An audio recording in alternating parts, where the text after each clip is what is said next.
This week in the Enterprise Security News, I'm joined by Mr. John Strand. We're going to talk about Stackpath.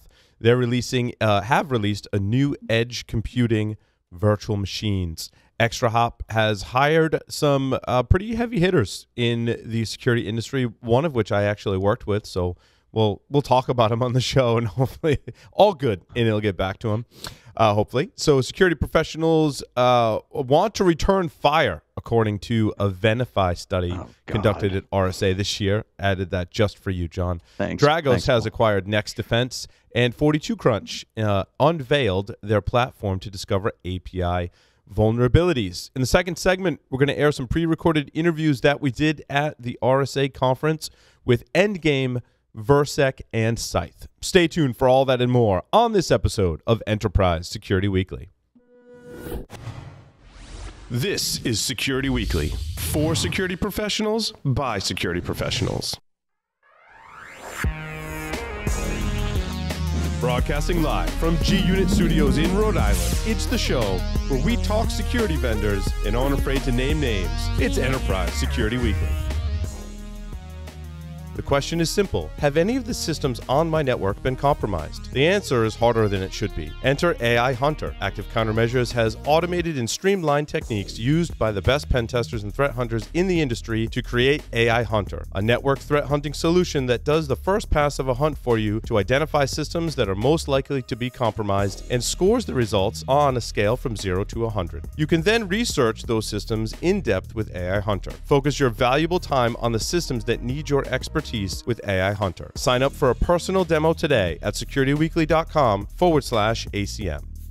Is your company moving applications into public cloud? Well, now you have problems, as your on-premises security products don't work for public cloud, traditional security assessments don't give you the real picture, and the biggest security threat is now misconfiguration of your cloud workloads. CloudNeedy offers you a cloud-native approach to manage security, data privacy, and compliance. With CloudNeedy, you gain instant visibility into your security posture and the ability to continuously monitor and remediate any deviations. Take a free test drive of CloudNeedy's continuous cloud assurance platform by visiting cloudneedy.com/securityweekly. That's cloud, N-E-E-T-I.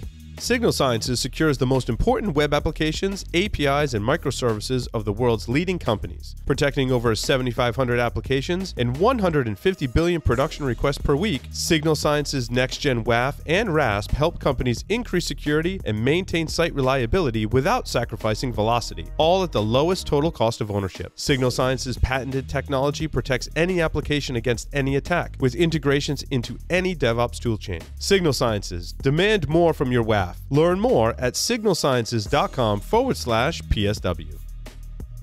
Welcome to episode 130 of Enterprise Security Weekly for March 20th, 2019. I'm your host, Paul Asadorian. I'm joined remotely by Mr. John Strand. John, welcome. Hey, everybody. Just glad to be home. I realized, Paul, I added it up. I've been away from home 48 days so far this year, and that's too damn many. Yeah, you've been traveling like a fiend, man. Yeah, well, it's coming to a close. That's good. Yeah, and shutting down, moving away from SANS, I'm hoping is going to help that, but we'll see. At least I'll be on the show a lot more. That'll be nice. That's good. That's good. We like to have you here. A couple of announcements before John and I get into the enterprise security news for this week. Register for our upcoming webcast with Logarithm. Logarithms is actually happening tomorrow. Recorded Future, I believe, is the next week. I make it easy for everyone. Next Tuesday, securityweekly.com/webcast. You want to register for any of our webcasts, you just go to that URL and you can do that. And so tomorrow with Logarithm, we'll be talking about file integrity monitoring. It's going to be a great discussion. We had the prep test call already, and I think it's a topic we haven't really talked about in a little while. So it'll be good to kind of revisit that and what file integrity monitoring looks like today. Kind of a spoiler alert, like basically it's gone from a product to a feature in our opinion, and collectively as the panel, I think many will agree. So it'll be interesting to see what Logarithms got also in that realm. Yep. Secure World Boston is hosting their 15th annual conference March 27th through the 28th at the Heinz Convention Center. Security Weekly listeners save $100 off if you go to secureworldexpo.com and use the code SecurityWeekly. It's going to be a great conference. Love Secure World Expo. It's a chance for me to catch up with many CISOs, actually, many vendors, and sit with them in a nice atmosphere. And we'll be there doing some recording, and Matt will be there as well. So make sure you come say hi. All righty, John. We've got some news to talk about. There wasn't anything like earth-shattering this week. Unless I missed something, I really could not find much at all. Well, you got the Stackpath one. I'm trying to figure out what's new. It just looks like they're increasing the performance, CPU and memory on their edge locations. Was that it? The range of their CPU and RAM combinations if you're going to stand up VMs in their edge computing cloud at Stackpath. So I've heard good things about Stackpath. I haven't used them personally. Yeah, me neither. But I think it's cool when you have a cloud or application provider, as it is today, right? Or container provider that really puts a focus on security. I really like WP Engine for hosting WordPress because they're really heavily focused on security. Like if your WordPress or PHP is out of date, like basically they're going to update it for you if you don't get on that. If you've got a plugin that's out of date and or vulnerable, they're emailing you constantly and telling you about it until you fix it.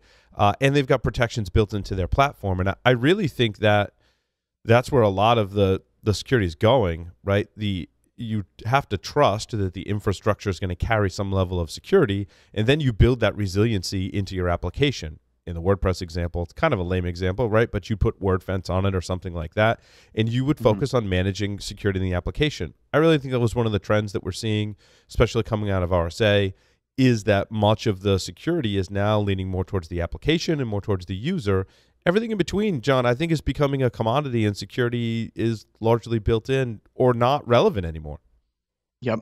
I would also say that their web application firewall, this is going to sound weird. It's really, really simplistic as far as what it's actually able to detect. Wait, that's Stackpath, right?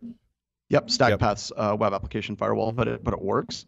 And there's actually something really interesting, I think, that we can learn from this. Well, instead of trying to detect every single weird edge case, right? They get really good at detecting SQL injection, cross-site scripting.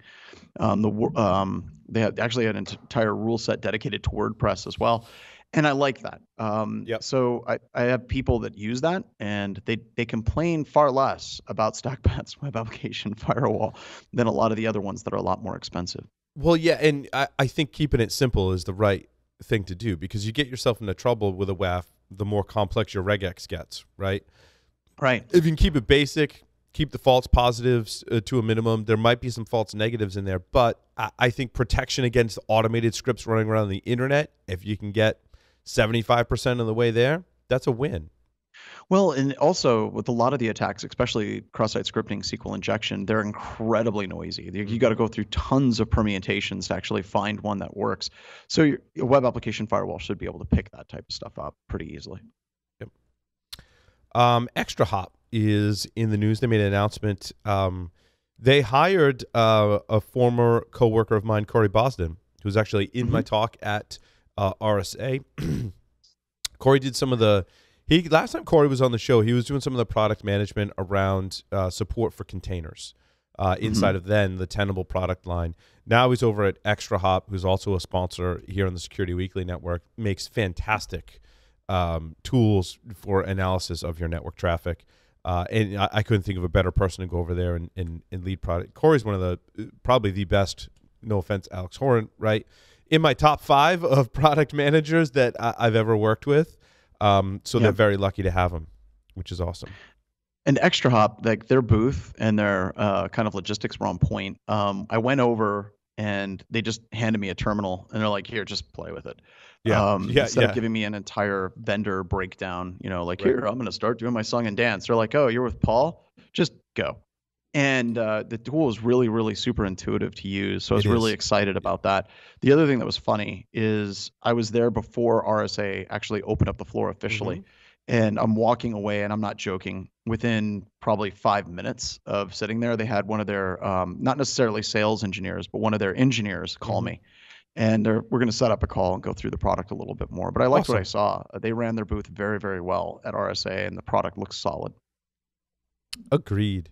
Yeah, we did a webcast with them, and I was also, John, very impressed with their products. So,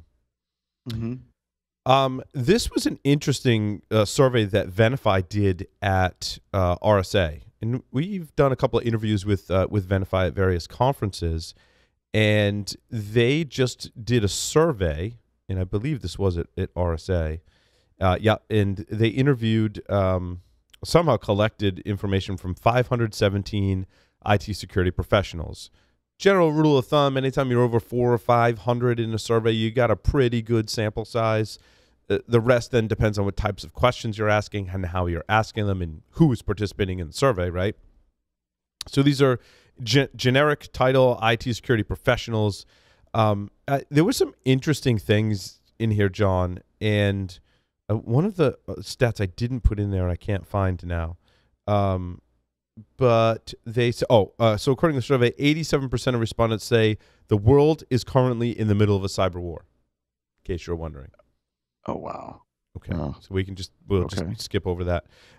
Additional findings include 72% believe nation states should have the right to hack back by targeting cyber criminals who level attacks on their infrastructure. Leverage, maybe they meant.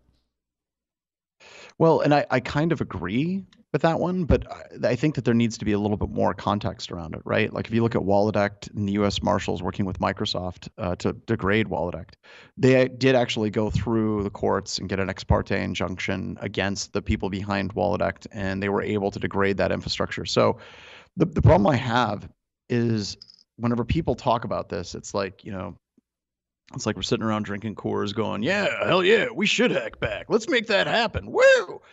And the reality is there should be a vetting process. There should be something going through it. And you're working with the proper individuals to make sure that it's done in such a way to limit the amount of collateral damage. And I think this is the debate. Have you seen, I think it's Captain America Civil War with the Avengers, right? It's like the same best Marvel movie. Right? And it's the like similar kind of situation.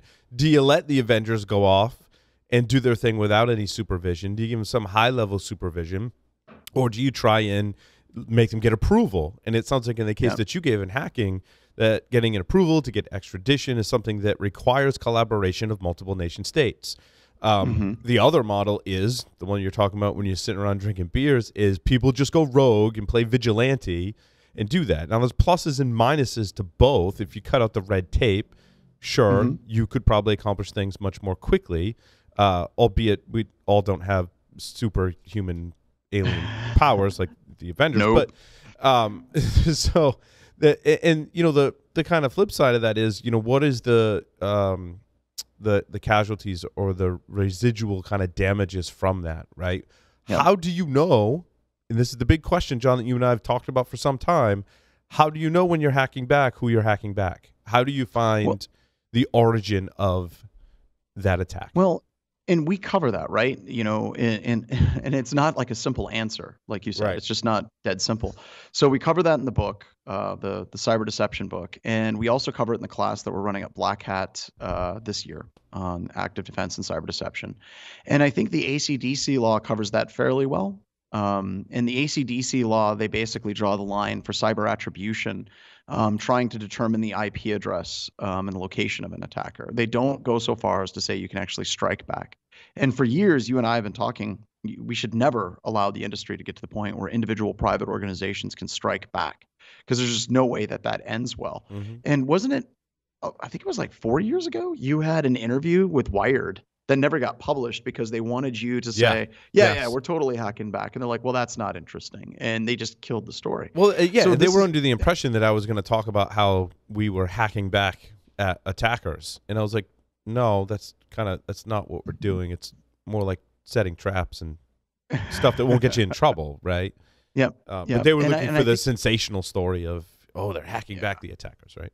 Well, and those make great stories, and they show up on like TED Talks. It's like, I hacked a hacker. And it's like, that's great, but it's not something that you actually want to develop as part of your organizational security policy at all. Yeah, completely agree. So, and I think we need to make the distinction between nation state and private organization, which the survey does. And I think the question is kind of similar to getting a warrant. Like, what are the processes you have to go through in order to get permission to do that? How stringent should they be? How loose should they be? in all. Well, and I think our law, the case law, Susan Clements Jeffrey versus Absolute Software, I think draws that line where the judge basically says, getting the location, getting the IP address, getting the MAC address, you're probably okay because a user can't connect to any network or go on the internet without sharing that information. But once you actually start getting access to that computer system, then you're violating federal wiretapping laws, and that's kind of where the line exists, and you should always get a warrant. Yep. BitSight has worked to develop a more efficient way that insurers can evaluate cyber risk. Essentially, what I think this announcement is about is making it easier for SMBs to get insurance and get some validation or score of their cybersecurity program so that they can go get insurance for whatever that's worth. Well, so a couple of things. You remember whenever like companies like BitSight first started coming out, where they could start doing reputation based on external presence, information that you can glean from Shodan, breach data, things like that.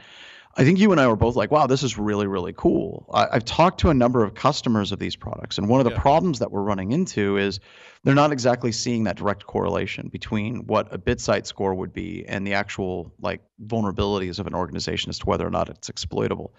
And I'm still out. I have not come to my own conclusions on this yet, but it does bring up some interesting questions. If an organization has a really solid external profile as far as what they're showing the wide open internet, does that necessarily mean that that organization is in fact a secure quote unquote organization? And as of yet, I don't know.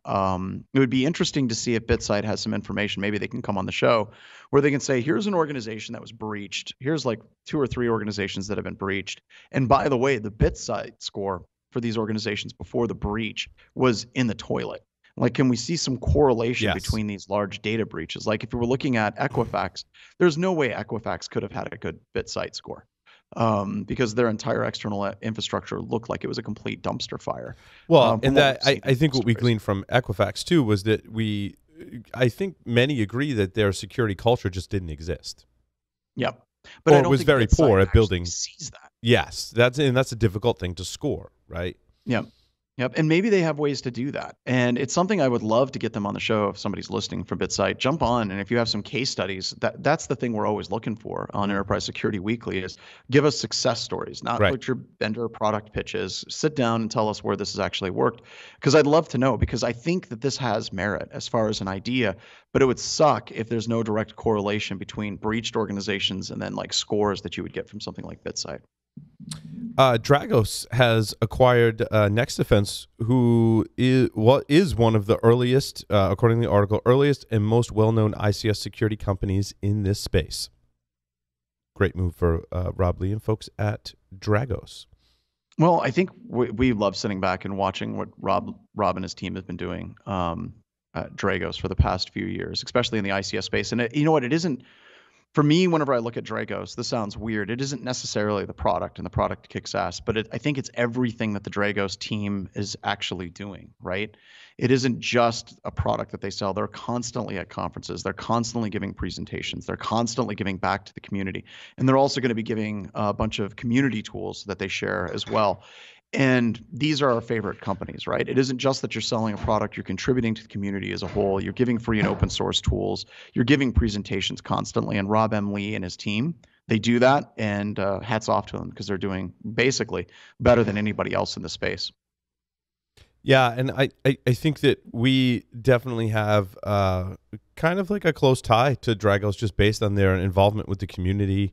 And is Rob's a SANS instructor? Is that true? I think he's a lot like me, where he is a SANS instructor, but he's been focusing on his company. Yeah, and I think he's still teaching and he still contributes and he still works with the SANS Institute, but he's busy, and I totally relate with that. But yes, if you ask any SANS instructor, he is absolutely one of us. And then Leslie Carhart. Oh, Leslie works there too. That's Hacks right. for Pancakes works there as well. So they always tend to come up in a very positive light because we know some of the people that work there, and that that helps. It helps. It does. 42Crunch, I believe they're coming out of stealth, if I'm not mistaken. Maybe not. The leading API security company is what the announcement says. But anyway, they've announced their API platform that protects SaaS, web, IoT, or IoT APIs as well as microservices. this, just from reading the brief description, is somewhat different from some of the other plays in the API security space, right? Many of the other vendors that say we do API security, when you dig into it, and there's nothing wrong with this, I think it's just important to understand the different types of API security companies. There are some that are very focused on, or really only work with, you've written the software yourself and you've got multiple software projects and they all have their APIs, and how do you manage that, right? How do you make sure all of your APIs meet a certain minimum security standard, and then also monitor to see if a new one spins up or one falls out of spec? Exactly. And that's super important, right?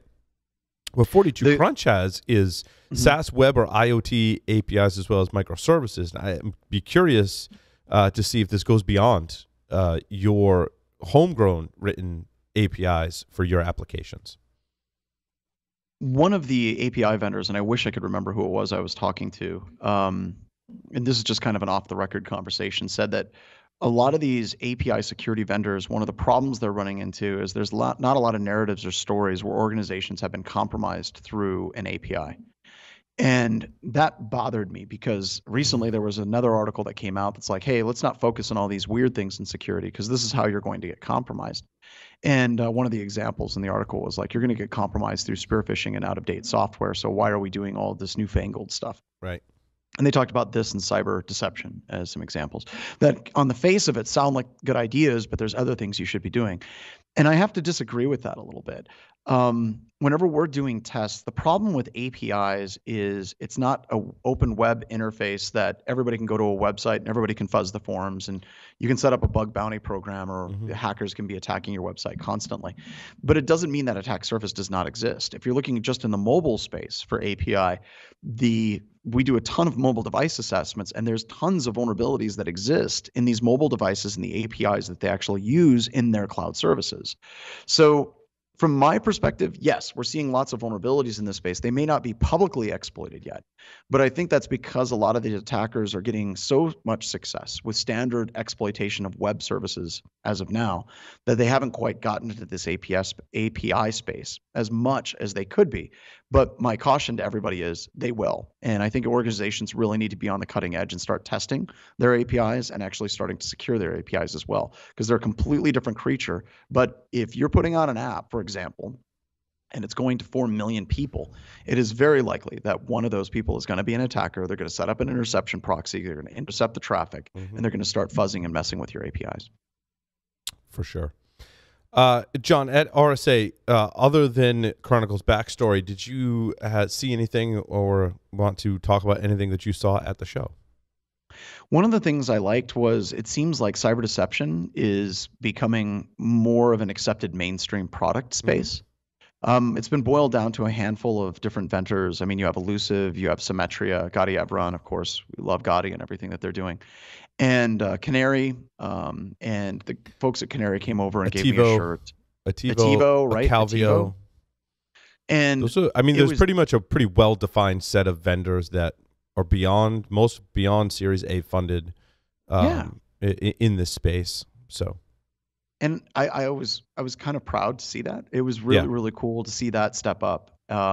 It's still frustrating. You still see articles that rip on cyber deception, but in our pen tests, we've had customers that are running deception, and it sucks as a pen tester to run against that. Yeah, well, so that's that good was to really, hear. really yeah, cool. And I think that's what people are looking for, is that level of validation for deception. Yep. The final thing that was rough for me is we talked a little bit about what happened with Swimlane and SOAR, but putting that whole conversation aside, wait, what happened with Swimlane? Oh, Swimlane got kicked out. Oh, so they were. I know that there were some. Was that for the protest? Yeah, so they did that mock protest, and RSA just covered up their entire booth. I saw the pictures you sent me of the protest. I have to say, from a marketing perspective, I thought it was well done. It's it's unfortunate from a marketing perspective that they violated conference policy. And then it gets into weird questions. Did they or did they not try to contact RSA? And that gets into the politics and the fifth grade finger pointing I don't care about. Right. But it was a great marketing ploy, and I wish it would have been coordinated better because I thought the execution was solid. Yeah, because I'm not quite sure how that violates policy, but looking at the pictures, I certainly didn't have a problem with it. And I'm not sure what RSA is trying to protect. I'm sure they have good reason for having policies in place, especially at a conference that large, for sure. But RSA is very particular and has very particular rules, and largely because it's such a large conference with so many people there and vendors that they have to have those rules, right? And be very explicit, about it. And I don't fault RSA for that. They have to have rules and enforce them. Otherwise, it would be chaos in San Francisco. And I think a hand slap and a gentle "don't ever do that again" would have been much better. But sure. All that aside, if we look at all the security orchestration products, I got a chance to talk to some of the people that were at the beginning of the original idea of SOAR and orchestration. And we sat around and they were drinking and I was hanging out with them, and it got a little bit bitter. And the reason why it got bitter was because the original concepts behind orchestration were to automate the easy tasks so that analysts can focus on harder problems. Correct. And put the human into that. And there was a lot of frustration in the feeling that it seems like a lot of the products have moved away from that premise, and it's gotten to the point where we will automate absolutely everything. We're a single pane of glass, and you can reduce overhead costs and people. And that was never the goal and the objective. And further, that entire concept is not going to work. You can't automate all of computer security, or even a huge majority of it. So that was a little bit frustrating. And the other thing that I'd like to think about, and this is something we should sit down and we should go over, Paul. Every year there's a theme, right? Artificial intelligence being a theme, data loss prevention, stopping bots and malware, IoT. And there's these massive themes that happen at each year's RSA. And Paul, was there anything that you saw this year that you think next year is going to be the theme of RSA 2020? I'm not sure about next year. I know this year there was definitely a theme of automation, which was really good to see, provided it, as you stated, John, works within the bounds that it is helping automate the boring and mundane stuff, and adding some intelligence. In terms of next year, I have no idea what next year could bring in terms of a theme. I know there's certain themes that I would like to see. Automation, certainly being one of them. I think that a theme eventually has to be, how do we reduce the number of tools that we have in place to secure our infrastructure and our software, right? Yep. And it doesn't matter where it moves. If it moves out to the user, it moves up to the application, and as technology evolves and we still have to secure it, it seems like we just always have more and more tools, right? Yes. And eventually, you got to believe that that's going to have to be consolidated. And I'm not saying large companies buying smaller companies, because it's still very much distributed in those cases. There's still multiple tools that those larger companies are providing, right? I think we have to reduce our tool set, especially in DevOps. There's a lot of moving parts. And a quick joke on that. We have a customer, and we talked with them, and we were talking about what are they running for current security packages, not like a full red team, kind of a pen test. So they're sharing a lot of information with us. And they said, yeah, we're running Carbon Black and Cylance and Symantec. And I'm like, what, you're running all of those? And they're like, yeah, it's really tough to get them all running on the same system. And it's like, why are you doing that? Well, we're trying to go best of breed and all these different things, and all these different products have different strengths and different weaknesses. And we figure having all of these different things running is the best way to go. And then they went through their sandboxing technology and everything else. And before we're even testing them, they said, well, so what do you recommend? And I'm like, well, I honestly think that you all need to get some dark trace in your network too. And it was meant as a joke, right? Because they're already running tons of these different products. And I was like, well, here's another product. And it was not taken as a joke. Like, they actually said, oh, wait, it's another product. Can we buy that? And I think that in lieu of actually understanding our networks, we continue to grasp and buy more products. And I agree with you. How do we actually consolidate that down to a slimmer profile? And that's not a question you and I will be able to answer on the show anytime. No, and I was keynoting a local event put on by Ocean a couple weeks last week, I think, and I brought up my enchanting quadrants. Right, like, you got to have something on the endpoint, got to have something on the network, you got to have something that does logs, and you got to have some kind of threat intelligence, and you need something to tie all those things together. I still think that's going to hold true. I really like Logarithm in that respect, because I think they have they're a sponsor of the show, but they have a great platform, right? They can hit those areas or integrate with other things in those areas. I also really liked Simplify. I don't know if you saw Simplify. No, I don't remember their booth. IEM, I did I think it was a brief. Yeah, I did a briefing with them. I really liked their platform a lot because here's why. They saw the SOAR market, starting to take off, or maybe even before SOAR was a thing, and they had a really, really difficult goal, which it sounds like they're achieving, which is they not only want to help you automate things, they want to be the software that just helps your SOC in general, right? So in addition to helping you automate tasks, they're doing things like taking into account shift changes, taking into account how tickets and incidents are handled, that you can automate that, right? If they can see tickets coming in, right, you can automate those things. But also they talked about having some AI, and I know it's cliche, but this is a great usage of it, that looks at over time how your workflows are coming in and out of your SOC, and then we'll make adjustments moving forward. So if this type of incident is handled best by this person or this group, that naturally is where the system is going to route things. And so they're continuing to grow and not getting bought because they're not just something that helps you automate a bunch of tasks. It's something that actually helps you run your SOC. And that's something I think we need more of. So I like Simplify for that too. Absolutely. Cool. Well, that's all we have for this week. We got some interviews that we recorded at RSA coming up next. Stay tuned.